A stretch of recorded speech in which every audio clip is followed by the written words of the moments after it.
The cameras blinded me the moment I stepped out of the car. Flashes exploded like lightning, reporters shouted my name, though none of them actually knew it. My knees trembled, but I forced myself forward one step, then another. And then, I felt it. His hand. Cold. Heavy. Possessive. Sliding into mine. Emoichin. The man every headline had once called the ruthless CEO who swore off women forever. The man who could destroy an empire with a single word. The man who until yesterday was supposed to remain untouchable, unmarriageable, untamed.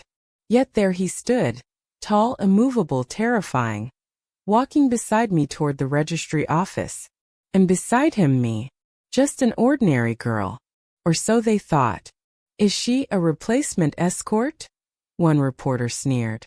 No, worse, a woman's voice hissed from the crowd. A one-night mistake. Can't you tell by her cheap shoes? Laughter broke out, loud and merciless. My cheeks burned. My fingers shook inside his iron grip. But he didn't flinch, didn't look at me, didn't say a word. His face remained a mask of ice, as though I wasn't even worth defending. Every whisper stabbed deeper. She looks so plain. She doesn't belong in that world. Why her? He must be desperate. I wanted to scream, you don't know the truth. But what was the truth? That one reckless night had changed everything. And now I was trapped in a reality I didn't even understand myself. The registrar's pen scratched against the paper. With each stroke my heart sank lower. My signature looked shaky beside his bold, confident mark. In less than 5 minutes, I had gone from nobody to Mrs. Emoichin. But instead of feeling like a wife, I felt like a prisoner. When we stepped back outside, the reporters swarmed. A microphone jabbed near my lips. Excuse me, Madame Emo, how does it feel to trap the CEO into marriage? The word trap made my stomach twist. I wanted to deny it, to defend myself, but before I could, another question sliced through the chaos. Everyone knows Amo hates women. So tell us, what trick did you use to make him break his vow? My breath caught. They didn't know the truth.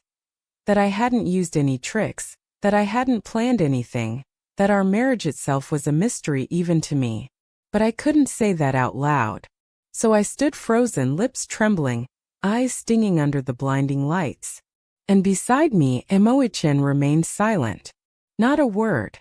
Not a glance. Not a shield. As if my humiliation was just entertainment. The crowd's whispers turned sharper. My hands clenched into fists. My chest ached with a pain I couldn't show. Because what could an ordinary girl like me do, standing against the power of society, against the icy silence of a man like him? That was the first moment I realized. This marriage wasn't salvation. It was humiliation. But I also knew something none of them did. This wasn't the first time Emoichin and I had met. The truth burned on the tip of my tongue. A secret I had carried alone. Because long before this day, before these flashing cameras and mocking voices, there had been a night. A single night that neither of us could forget. The night I became the woman he swore he'd never need. And now his wife. What really happened that night? And why would a man who hated women choose me? If you felt the sting of humiliation in her shoes, imagine how much darker her journey will become before the truth unfolds.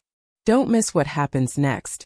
Make sure to hit like and subscribe, so you'll be the first to know how this stormy marriage twists and turns. The limousine door slammed shut, cutting off the roar of reporters. Inside, silence fell like a blade. The air smelled of leather and expensive cologne, but none of it comforted me. My new husband sat across from me, legs crossed, one hand resting casually on the armrest as if nothing had happened. His profile was sharp, godlike, carved from stone. He didn't look at me. Not once. I shifted nervously, the sound of my cheap dress rustling too loud in the luxury car. I wanted to speak, to say something, but the weight of his indifference pressed my throat shut.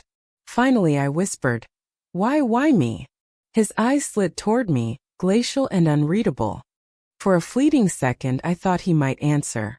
But then he leaned back, closed his eyes, and said in a voice colder than ice, "Don't overthink.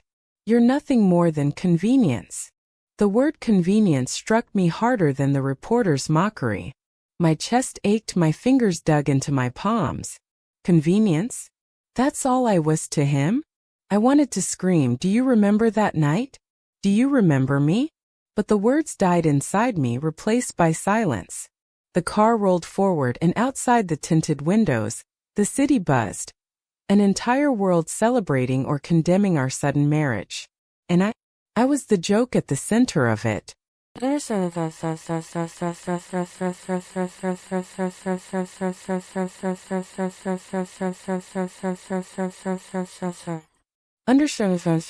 When we arrived at the Missouri estate, the real nightmare began.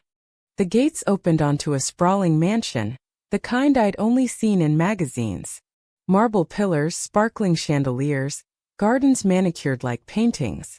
And waiting at the top of the grand staircase was a woman, tall, elegant, draped in a gown that probably cost more than my entire life. Madame Emo, his mother. Her eyes landed on me, sharp and assessing. I felt stripped bare in an instant. "So this," she said slowly, each word dripping with disdain, "is the woman you married?" I bowed my head, fumbling for respect. "Good evening, Madame Emo." Her lips curled. "Good evening. Do you think you belong here, girl?" My heart lurched. Before I could stammer out a response, Emo-chan brushed past me, kissing her cheek lightly. "Don't concern yourself, mother. She's temporary." Temporary. The word echoed through me, hollow and brutal. Madame Mo's eyes glittered with cruel amusement. How quaint. The girl thinks she's a bride, when in truth she's nothing but a shadow. Laughter followed, servants snickering behind gloved hands, relatives whispering with smug smiles. I stood in the middle of their mockery, heat rising to my face, shame burning my skin. I wanted to vanish, but I couldn't, because I was bound to him now. That night, in the vast bedroom that wasn't mine, I sat on the edge of the bed, hands clasped tightly. Emo-chan loosened his tie, moving with practiced ease, as though none of this chaos mattered. I couldn't hold it in anymore. "Why marry me if you despise me this much?" I asked, my voice breaking. He paused, his back to me. Then, in that same detached tone, he said, "Because it keeps certain people in check." Don't flatter yourself. It could have been anyone. Anyone. I bit my lip until I tasted blood. My vision blurred, but I refused to let the tears fall where he could see them. When he left the room, the silence he left behind was unbearable. I curled into myself, trembling, and for the first time since signing that paper, I asked the question I had been too afraid to face. Had I ruined my life in a single night?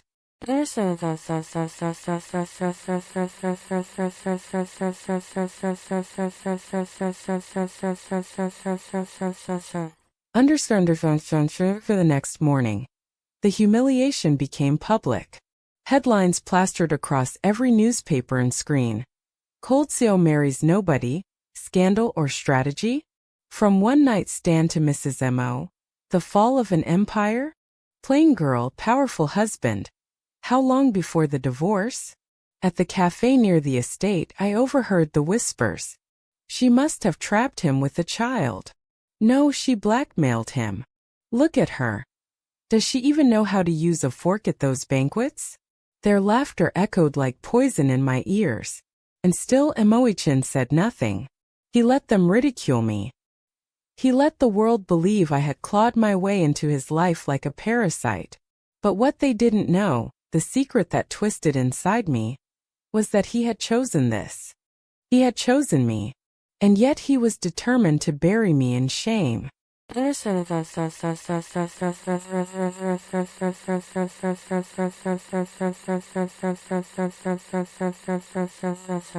Understand? That night, as I lay awake in the cold, empty bed, I swore silently. If he thought I was weak, if he thought I would break under their scorn, he was wrong. Because I remembered that night. The night that bound us. And if he wanted me to play the role of convenience, of shadow, of nothing, Then I would wait. Wait for the moment when his cold mask would crack. Wait for the moment when the truth would destroy him. But before that moment came, someone else from that night would return, bringing a secret that could shatter everything. I thought I could endure the whispers. I thought if I stayed silent long enough, the storm would pass. But storms never pass. On the third morning after our wedding, a thick envelope slid under the door of the Missouri estate. No one claimed to have delivered it. No return address. Only my name written in bold strokes across the front. I froze. My name, my real name, scrawled in letters so familiar it made my chest tighten. I opened it with trembling hands. Inside were photographs. Photographs of that night. The hotel room. My cheap red dress. The spilled glass of wine. And him, Emoichin. His face shadowed but unmistakable. I gasped, nearly dropping them. My blood ran cold. Someone had been watching us that night. Someone new. And now they wanted me to remember what I had tried so hard to bury.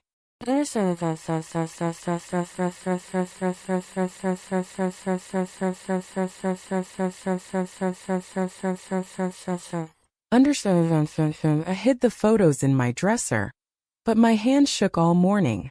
When I went downstairs for breakfast, the long dining table felt like a courtroom. Madame Emo sat in her throne-like chair, sipping tea with regal precision, her eyes darting over me like knives. "You look pale," she remarked coldly. "Guilt doesn't suit a bride." I forced a smile. "I'm fine, Madame Emo." She smirked knowingly. But across the table, Emoichin caught my unease. He studied me for the first time since we'd married, his gaze sharp, searching. I looked away quickly, praying he wouldn't notice the hidden envelope burning like fire in my pocket.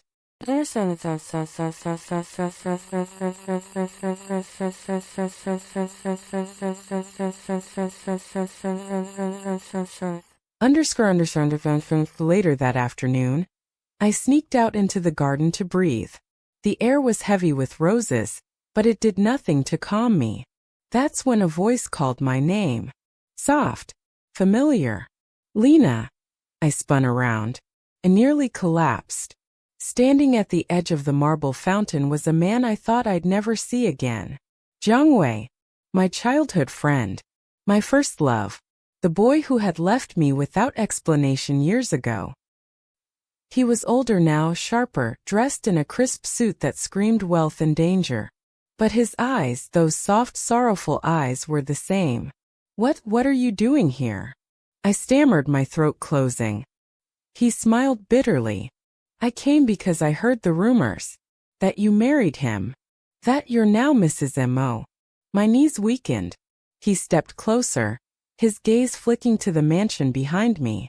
"You don't belong in that world, Lena," he said softly. "Do you even know what you've walked into?" I swallowed hard. "Why do you care?" His jaw clenched. "Because I was there that night." My heart stopped.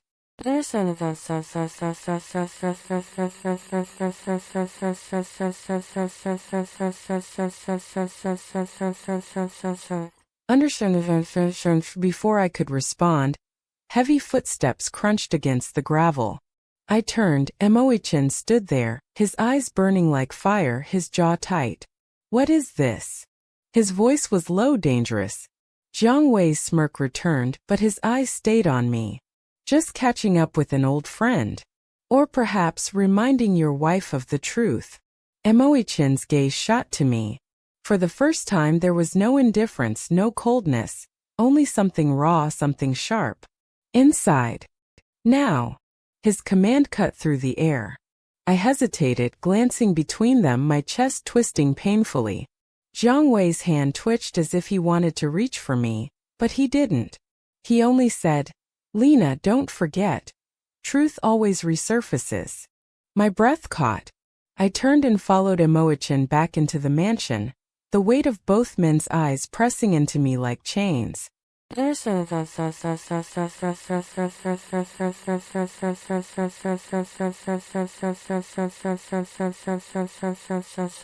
Understood. In the suffocating silence of his office, Emo-chan slammed the door shut and rounded on me. Who is he?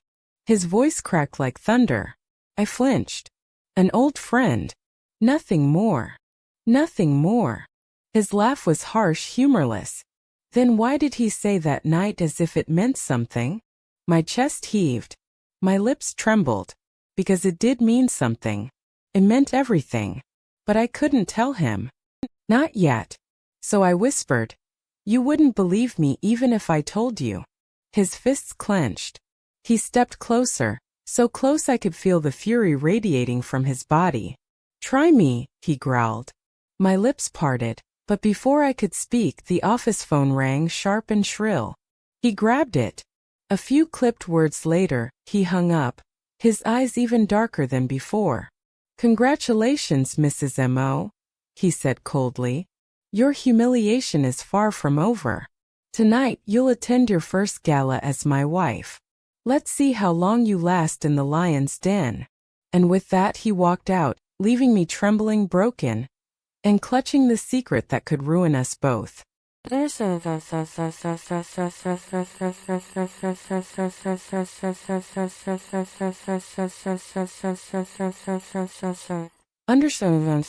That night, alone in my room, I pulled the envelope back out. The photographs stared at me again. And there, tucked beneath them, was a single note in neat handwriting. The past cannot be buried. Pay the price or the world will know. I pressed the paper to my chest, tears burning my eyes. Who was doing this? Why now? And worst of all, could I survive the storm that was coming? The next chapter takes us into the glittering, dangerous world of the gala, where humiliation, secrets, and dangerous alliances collide. The moment the chauffeur opened the car door, I felt the weight of every eye on me. Flashes exploded, camera shutters clicking like gunfire. A sea of reporters, eager to capture the fall of the ordinary girl who had somehow married the city's most untouchable man. I stepped out carefully, clutching the hem of the borrowed designer gown Madame M.O. had shoved into my hands that afternoon. It was beautiful, yes, silken jeweled, shimmering under the chandeliers spilling from the hotel entrance. But on me it felt like chains. Beside me, Emo-chan moved with effortless authority, his tall frame radiating power. Every inch of him screamed control. He didn't offer me his hand. He didn't look at me. But his presence was enough to silence even the boldest whispers for a fleeting second, until they started again. Is that really her? She looks so plain. No pedigree, no family name, what a joke. Poor thing. He'll discard her in a month. Their laughter sliced through me like knives.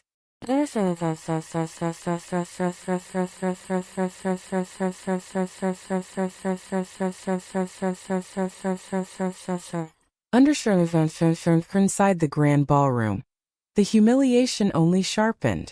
Crystal chandeliers dripped with light, golden columns lined the walls, and glittering gowns swirled across the polished floor.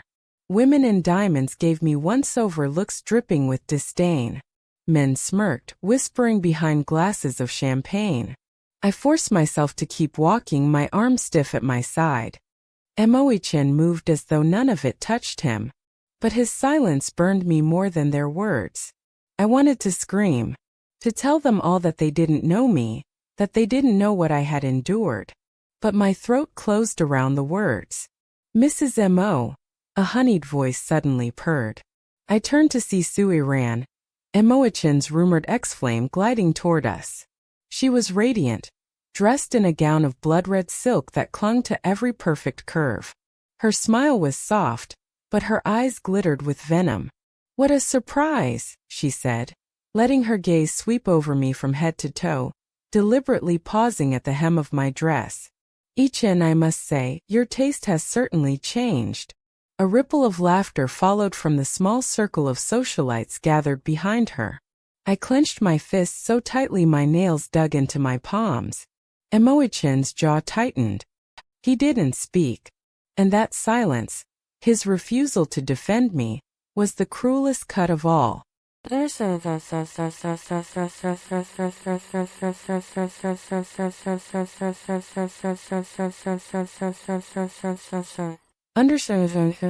As the night dragged on, the weight of humiliation crushed me. Every toast, every laugh, every whisper echoed in my ears. I escaped onto the balcony for air, pressing my trembling hands against the cool marble railing. That's when I saw it. A small envelope tucked beneath my clutch bag. My stomach dropped.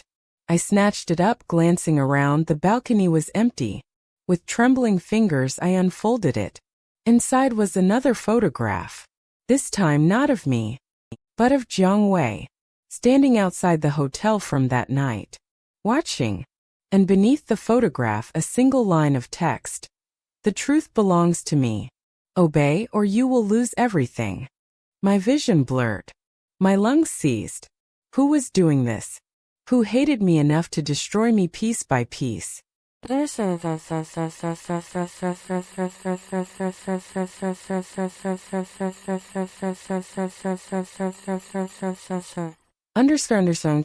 Running away already? A mocking voice cut through the night air. I spun around to see Su Iran standing in the doorway, a champagne glass in her manicured hand. She stepped closer, her smile sweet and poisonous. Don't look so shocked. Everyone's waiting for you inside. They're dying to see how long you'll last before you break. Her words pressed into my chest like daggers. I bit my lip until I tasted blood, fighting the tears threatening to spill. Don't worry, she whispered, leaning close enough that her perfume stung my nose. When each end tires of you, and he will, I'll be right here to take back what's mine. And with a cruel smirk, she turned and swept back into the ballroom, leaving me shaking in the shadows.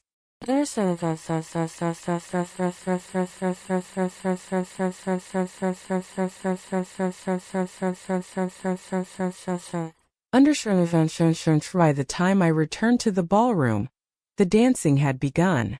Couples twirled under the glittering lights. Laughter filled the air. And I stood alone, until I felt a familiar hand grip mine, firm and commanding. I looked up in shock. Imoichin. Without a word, he pulled me onto the dance floor. Gasps rippled through the room as he drew me close, his arms strong around my waist. His breath brushed my ear as he whispered low and dangerous. Tell me what's going on. Who's threatening you? My chest tightened. My lips trembled. How could I tell him?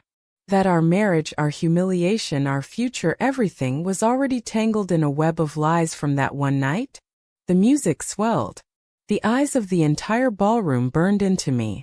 And in that dizzy, terrifying moment, I realized the truth. I wasn't just fighting for survival anymore. I was fighting against a past that refused to stay buried. She survives the gala, but the blackmailer's threat grows. In Part 5, the mysterious enemy strikes harder, forcing her into a corner, and Imoichin begins to show cracks in his icy armor. The gala ended long after midnight, but the weight of that photograph burned through me like fire. I sat rigid in the back of the car, staring out at the city lights flashing past the tinted windows. Imoichin sat beside me, silent as stone, his jaw clenched tight. The air between us was thick. Anger, suspicion, something I couldn't name. Every nerve in my body screamed at me to confess, to hand him the photograph and beg for his protection. But what if he turned it against me? What if he saw me not as his wife, but as a stain on his reputation, an inconvenience he would discard without hesitation? I couldn't risk it. Not when everything, my dignity, my survival, balanced on secrets buried in that one fateful night.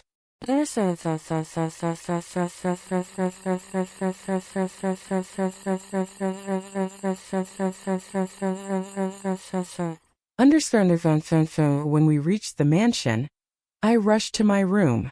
My hands trembled as I pulled the envelope from my clutch and slid it beneath my pillow. But sleep never came. Every creak of the house made me flinch. Every shadow felt like eyes watching me. And just before dawn, my phone buzzed. A new message. I grabbed it with shaking hands.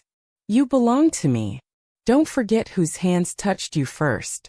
Meet me tomorrow, or the whole world will know what you hide. Attached was another photograph. This one was worse. It showed me asleep. In my tiny old apartment. My heart stopped. This wasn't some distant enemy. This was someone who had been inside my life. Someone who had stood close enough to watch me breathe. I dropped the phone, my body breaking into cold sweat. For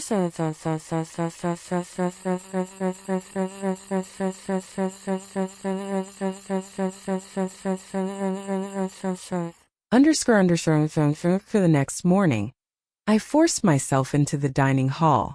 The long table glittered with silverware and porcelain, but the food felt like ashes on my tongue. Madame Emo eyed me with thinly veiled disdain, her words sharp as knives. Do you know how many people whispered about you last night? She said coldly. A nobody parading on Ichin's arm. You brought shame to this family. Heat rose in my chest, but I bowed my head, swallowing every word of defense. Across the table, Emo-Ichin's gaze lingered on me for the briefest second. Then with that same unreadable expression he said, "She is my wife. That is enough." The room froze. Even Madame Emo faltered, her lips parting in shock. But I sat there stunned, my heart pounding against my ribs. He had defended me. For the first time.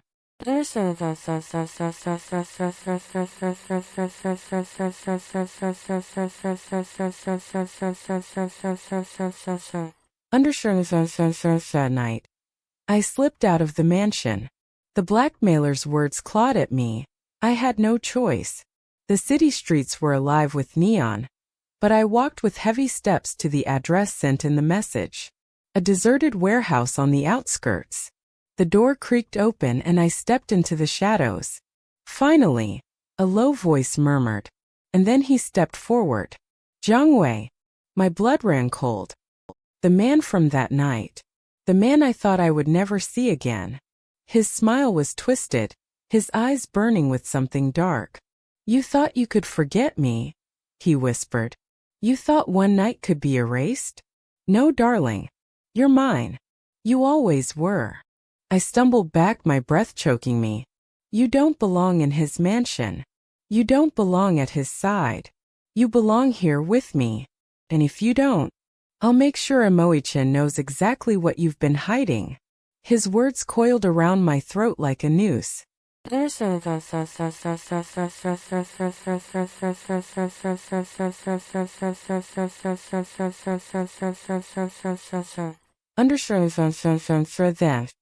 Another voice cut through the darkness. Is that so? I froze. From the shadows, Emo-Ichin emerged. Tall. Cold. Dangerous. His eyes burned like steel locked on Jiang Wei. My heart stopped. He had followed me. The air cracked with tension as the two men faced each other. The silence thick with promises of destruction. I stood between them, shaking, knowing in that moment that everything I had tried to bury was about to explode. And this time there would be no turning back. Emo-Ichin has uncovered her midnight meeting with Jiang Wei. Will he see her as a victim? Or a traitor? The battle lines are drawn, and the heroine's fragile marriage is now on the edge of collapse. I had never seen them burn like that before. Emo-Ichin stood just steps away, the shadows stretching across his face, his expression carved from ice and fire at once. My knees went weak, and I felt the weight of my entire life pressing down on me. Jiang Wei laughed, a sharp, mocking sound that echoed through the warehouse. So the mighty CEO himself comes chasing after his little maid wife? What's the matter, Emo-Ichin? Afraid she'll remember who touched her first. The words pierced through me like blades. I wanted to scream, to deny it, to explain everything, but my voice failed me. Emo-Ichin's gaze flicked to me for only a second. That single glance was colder than death. Then in a flash he had Jiang Wei by the collar, slamming him against the concrete wall with terrifying force. You dare! He hissed, his voice low, venomous. You dare to even breathe her name. I trembled where I stood, my hands clutching at my chest, but Jiang Wei only sneered. spitting blood at Emoichin's expensive suit. She's mine. That night she came to me. And you think money, power, a ring on her finger will change that? My stomach twisted violently. The shame, the fear, the helplessness, I could hardly breathe. Stop! I finally cried, stumbling forward. My voice cracked. Please stop this. Both men froze. Emoichin's grip remained firm, but his eyes snapped back to me. Fury. Hurt. 1,000 emotions I couldn't read. Explain, he demanded, his tone sharp as steel. Now.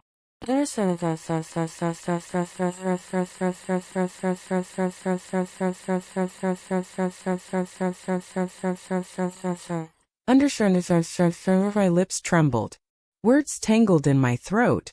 How could I explain something I myself had buried in the deepest corner of my soul? Jiang Wei smirked, sensing my silence as victory. You see, he taunted. She can't even speak.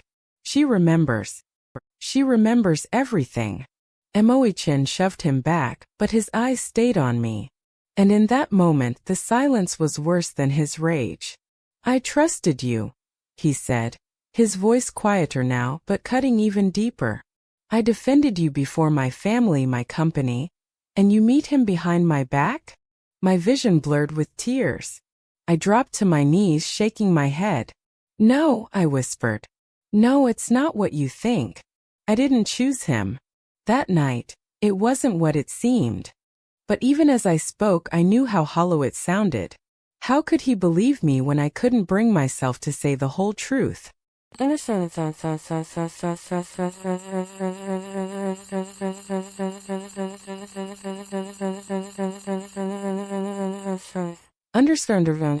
Jiang Wei stepped forward, licking his lips, his voice oozing venom. She's lying, Chen. She's been mine since the beginning. You're just the fool who picked up my leftovers. My heart shattered. Emoichin moved so fast I barely saw it, his fist connecting with Jiang Wei's jaw, sending him crashing to the ground. Get out, Emoichin growled, his voice vibrating with lethal authority. If you value your life, disappear. Now. Jiang Wei spat more blood, his eyes narrowing into a glare. This isn't over, he hissed. His gaze darted to me, lingering, possessive. Not by far. Then he staggered away into the shadows, leaving me trembling, broken, and alone with Emoichin's icy rage.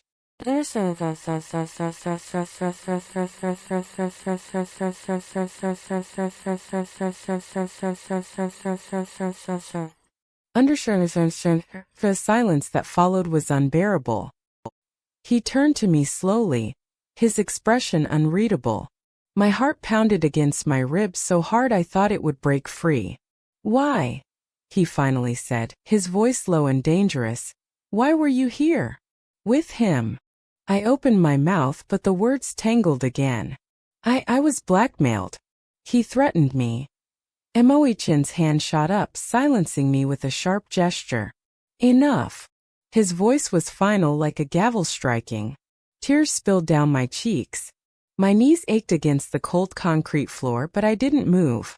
I told myself, he continued, his tone dripping with restrained fury, that marrying you was an arrangement, that you were nothing more than convenience. But I defended you. I silenced my family. I gave you my name. He took one step closer, his shadow swallowing me whole. And this, he said coldly, is how you repay me? My body shook violently, my sobs echoing in the empty warehouse. I reached for him, desperate, but he stepped back, his face carved from stone. From now on, he said, his voice final, you will not leave the mansion without my permission. If you defy me again, I will make sure you regret it. Then he turned and walked away, his footsteps like thunder in my ears, leaving me on the floor, crushed, ashamed, and utterly lost. That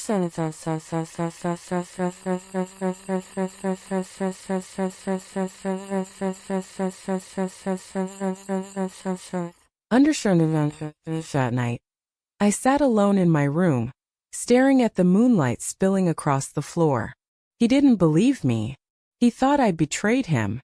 And yet, he had protected me from Jiang Wei.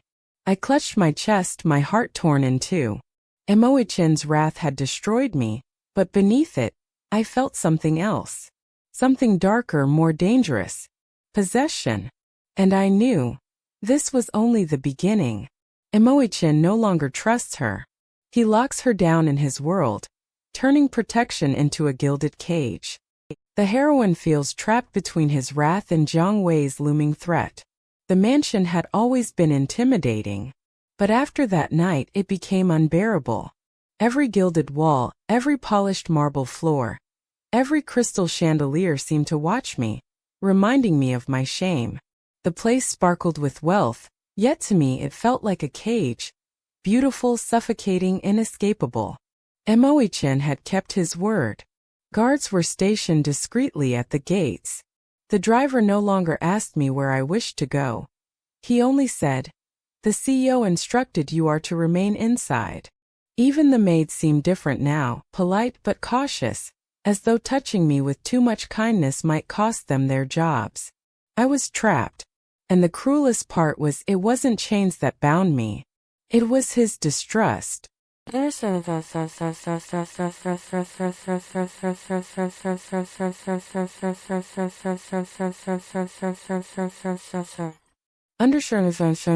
breakfast, the silence was deafening.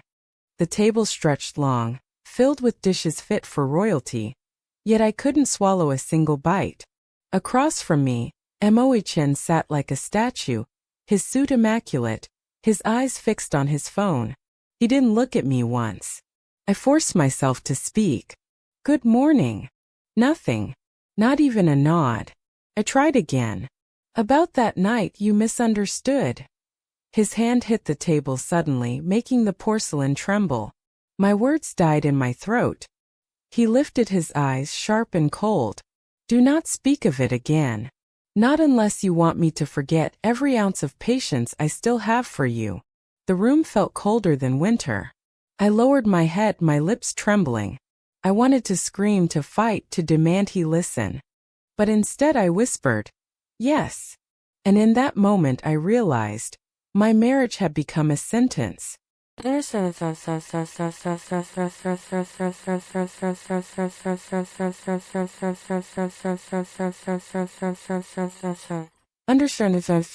Phrase blurred together.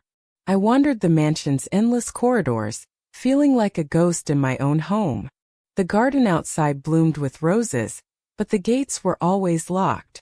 I watched the world beyond the iron bars like a prisoner dreaming of freedom. The staff whispered when they thought I couldn't hear. "She angered the CEO.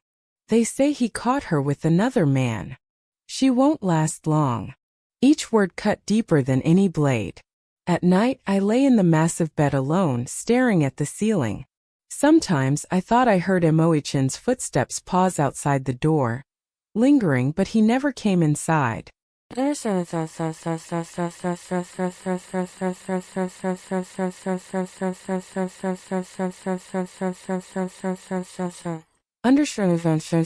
Evening. I gathered my courage and went to his study. The heavy oak door loomed before me. I raised my hand, hesitated, then knocked softly. "Come in," his voice called, clipped, commanding. I stepped inside.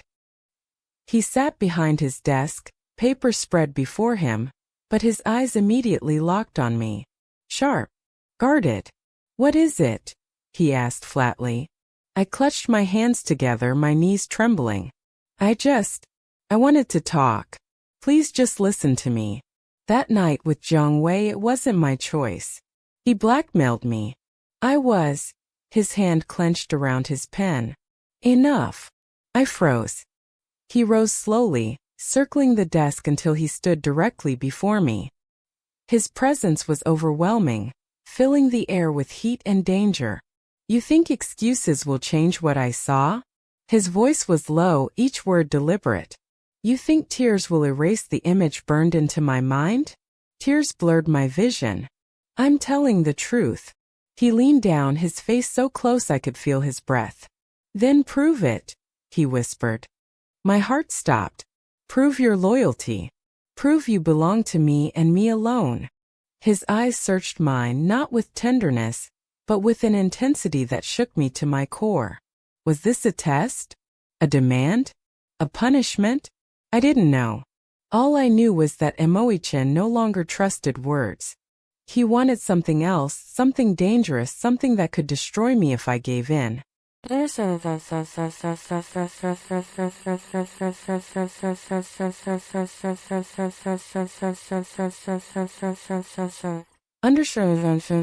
night, I returned to my room, my body trembling, my mind in chaos.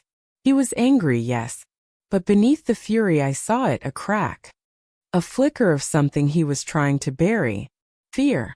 Emoichin wasn't just punishing me. He was terrified of losing control. And in that moment I realized something terrifying too. If I couldn't win back his trust, if I couldn't pierce through that armor he wore, then I wasn't just his wife in name. I was his prisoner. For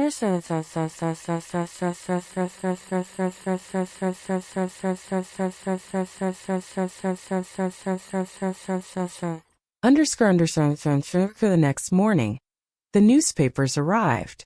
Front page headlines screamed, "Powerful CEO's secret marriage in crisis?" Rumors of betrayal spread. My blood turned cold.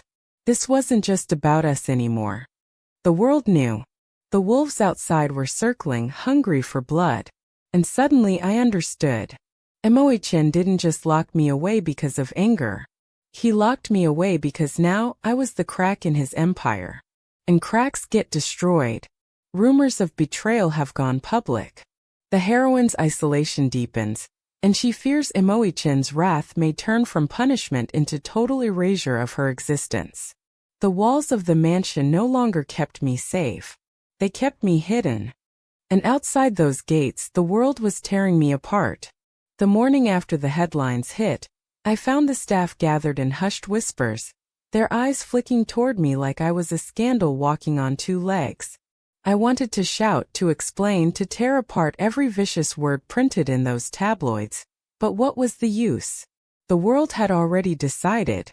I was guilty, even though my only crime was being weak at the wrong moment.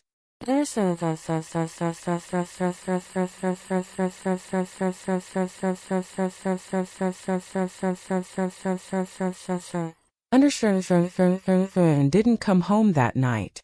Or the next. When he finally did return, it was past midnight. I heard the heavy slam of the mansion doors, the deep echo of his shoes on marble floors. I rushed downstairs, foolishly hoping he'd finally be ready to listen. Instead, I found him standing in the foyer, tie undone, anger clinging to him like smoke. "Where have you been?" I blurted, instantly regretting my tone. His gaze snapped to me, colder than the winter sea. "Do you think you have the right to ask?" My chest tightened. I was worried. Worried. His laugh was bitter, cutting. "You should be worried for yourself. For what happens when my shareholders demand answers. For what happens when my enemies think they've found my weakness." He stepped closer, towering over me, his voice a dangerous whisper. "You've become my greatest liability." The words struck like a blade. I lowered my head, but my heart screamed. I never wanted to be your enemy, only your partner. The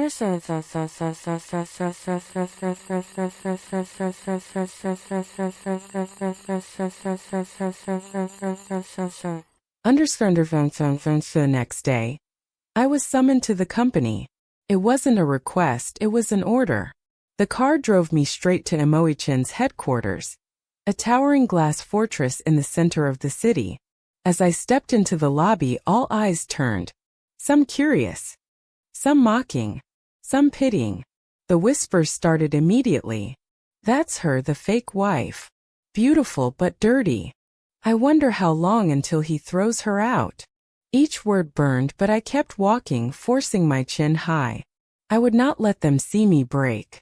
Inside the boardroom, Emoichin sat at the head of the table, surrounded by powerful men in dark suits. His expression gave nothing away as I entered, but his eyes, those cold, unyielding eyes, followed me like a shadow. One of the directors smirked. COMO, is this the wife we've read about in the papers? The one who couldn't even keep her skirts down. Laughter erupted. My knees nearly gave out, but I stood my ground, nails digging into my palms. Emo-chin's gaze flickered to me, unreadable. He didn't stop them. Not a word. Not a defense. And in that silence, I felt the sharpest humiliation of all.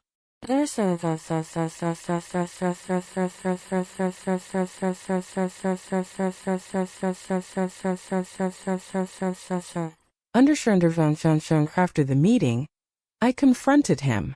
You let them humiliate me. My voice shook with fury, my eyes burning with tears. His expression hardened. Do you think I care what they say about you? As long as my empire stands, I can endure their laughter. I staggered back, clutching my chest. And what about me? Am I nothing more than a shield for your empire? A scapegoat to throw to the wolves? His jaw tightened, but he didn't answer. That silence said everything.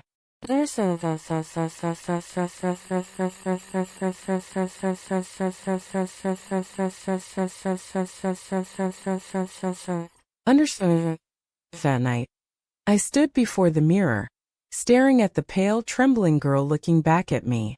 Who was she? A maid's daughter sold like cattle. A wife in name only. A prisoner in silk gowns. I pressed my hand against the glass, whispering to myself, no more. If Emo-chin wouldn't defend me, then I would defend myself. If the world wanted to laugh, I would give them a reason to choke on their mockery. I didn't know how yet, but I knew this. I would no longer suffer in silence.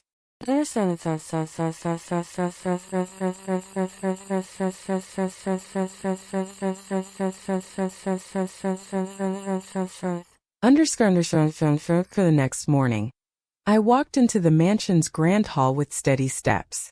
The staff whispered again, but this time I met their eyes. Let them talk. Because the girl they thought was broken was still standing. And soon they would see. The heroine finally finds her inner fire. Beaten down by public humiliation and Emo-chin's coldness, she vows to fight back, marking the turning point from victim to quiet strategist. The first battle I chose was silence. Not the silence of defeat, but the silence of preparation. For days I played the role of the obedient wife, moving through the mansion with calm, measured steps. I smiled faintly when the maids gossiped. I bowed my head when Emo-chin brushed past me, eyes cold and distant. But beneath that quiet mask my mind was sharpening. Every insult, every humiliation, every whisper, I collected them like weapons, and soon I would strike.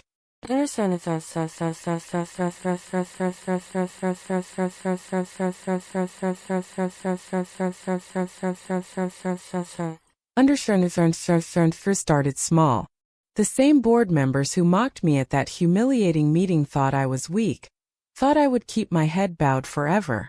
They didn't expect me to walk into their charity gala, dressed in the simplest black gown, my hair pinned with only a silver clip. No diamonds, no glitter. Just dignity. When I entered, the room went silent. Not because I outshone them, but because I didn't even try. She dares to come? One of them muttered. She has no shame. But the whispers died when the chairman of the city's orphan foundation, an old man with kind eyes, walked straight toward me.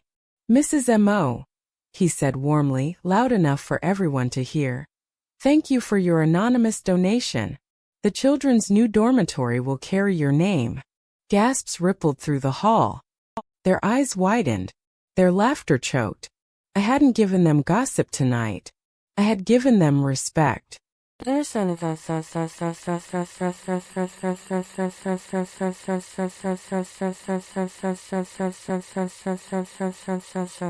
Understood stood at the edge of the crowd, his glass frozen halfway to his lips. His gaze locked on me. Not cold, not angry, but something I hadn't seen before. Surprise. And perhaps curiosity. For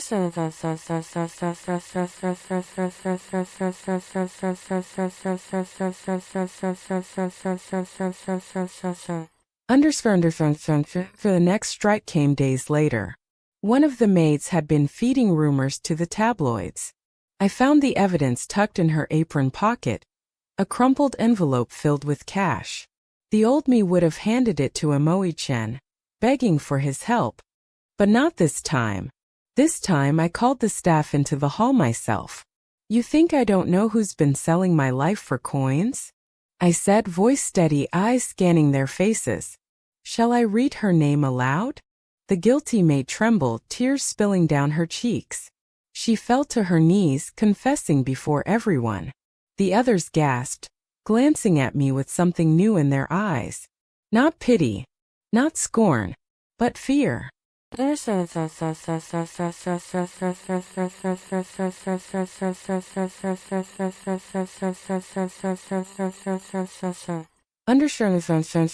evening, Emo-chan came home earlier than usual. I was in the garden trimming roses when his shadow fell over me. "You handled the maid," he said simply. I didn't look up. "Would you have preferred I stayed quiet and let her bleed me dry?" For the first time his lips curved, not into a cruel smirk, but something dangerously close to a smile. "You've changed," he murmured. My hand stilled on the rose stem. "No," I whispered. "I just stopped letting myself be your shield." His gaze lingered on me, intense, unreadable. For a moment the powerful CEO, the man who swore off women, looked unsettled. Victories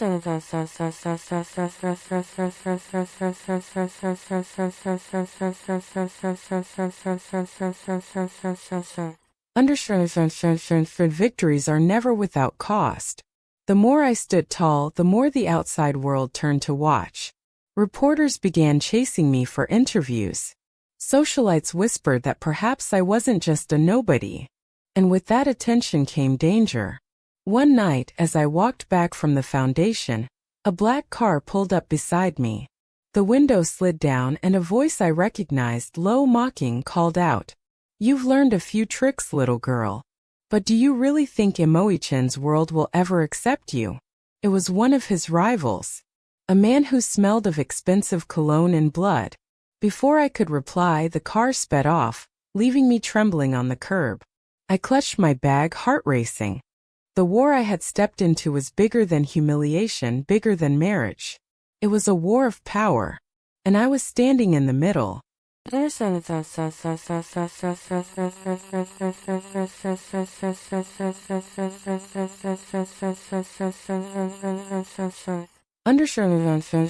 at the mansion, I sat by my window, staring out at the city lights.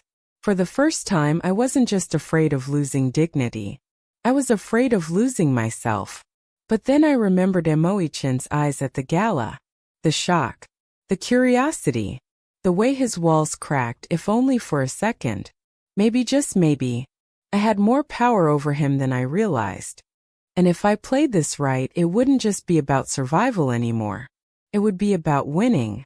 The heroine starts turning the tables, proving her worth in public and forcing Emo-chan to see her in a new light.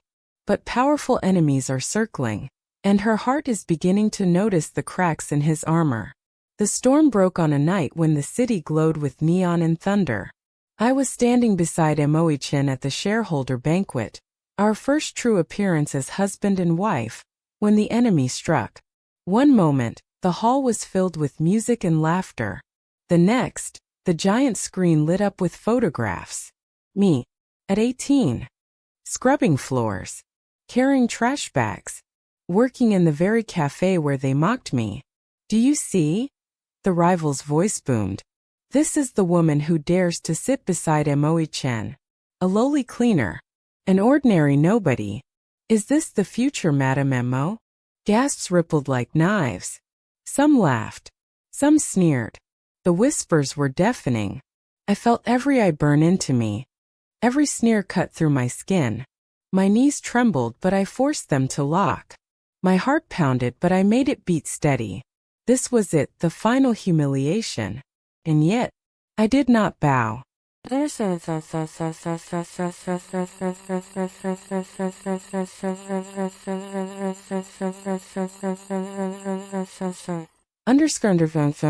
Slowly, I walked to the center of the stage. Yes, I said, my voice clear, steady, echoing through the hall. That girl was me. I scrubbed floors. I carried trash. I worked until my hands bled. And I am not ashamed.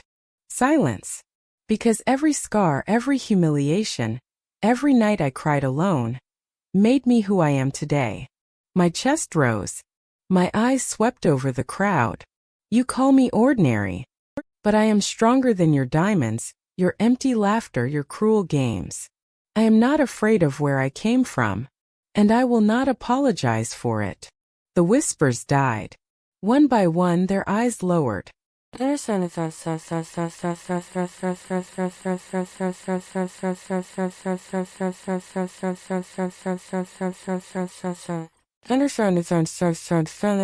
Emoichin rose. The man who once swore off women, who once mocked me, who once hid behind his arrogance, stepped forward. His gaze was no longer cold, no longer distant. I chose her, he said, voice like thunder rolling over the hall. And if you cannot accept my wife, then you do not belong in my empire. Gasps turned into stunned silence. Some shareholders shifted nervously. Others bowed their heads. But the rival clenched his jaw, refusing to yield. You'll regret this, Ichen. She'll drag you down. Enough! Emoichin's roar shook the hall. His eyes cut like steel. The only regret I have is not protecting her sooner. And then his hand that had once pushed me away, found mine. Firm. Unshakable. The hall erupted in applause.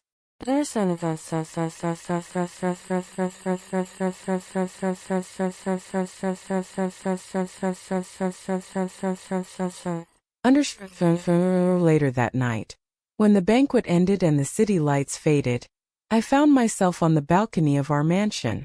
The air was cool. The storm had passed. Behind me, Emoichin stood in silence. Finally, he spoke. His voice was softer than I had ever heard. I swore I would never let a woman close. I swore love was a weakness. And then you, the one I thought was ordinary, the one I tried to cast aside, you tore down every wall. I turned, my heart trembling. He looked at me, not as a CEO, not as a man of power, but as someone stripped bare. Vulnerable. Stay, he whispered. Not because of this marriage. Not because of duty. Stay because I can't let you go. Tears burned my eyes. And for the first time I didn't feel like the poor girl who stumbled into a mansion. I felt like a woman who had survived storms, who had faced humiliation, who had risen with her own strength, and now stood equal, not beneath him but beside him.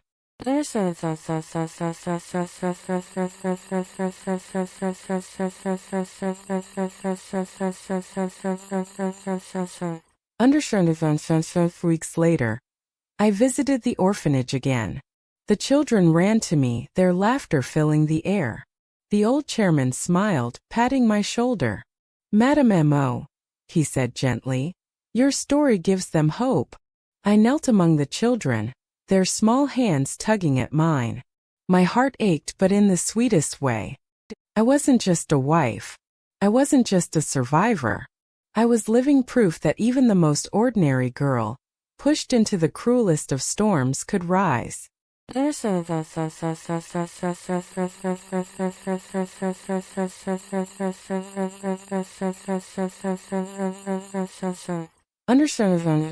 As the sun set that day, painting the sky gold, Emoichin arrived to pick me up. He stood by the car, no longer the untouchable CEO, but a man who had chosen to stand with me. When I slipped my hand into his, I realized this was never just about revenge, humiliation, or proving my worth. It was about finding love where I least expected it, and knowing finally that I deserved it. If you've walked with me through this journey, from humiliation to empowerment, from loneliness to love, you know one truth. Even the most ordinary girl can hold extraordinary strength. So, my dear listeners, if my story touched your heart, don't forget to hit like, subscribe, and share it with someone who needs to remember their worth. Because every one of us has the power to rise.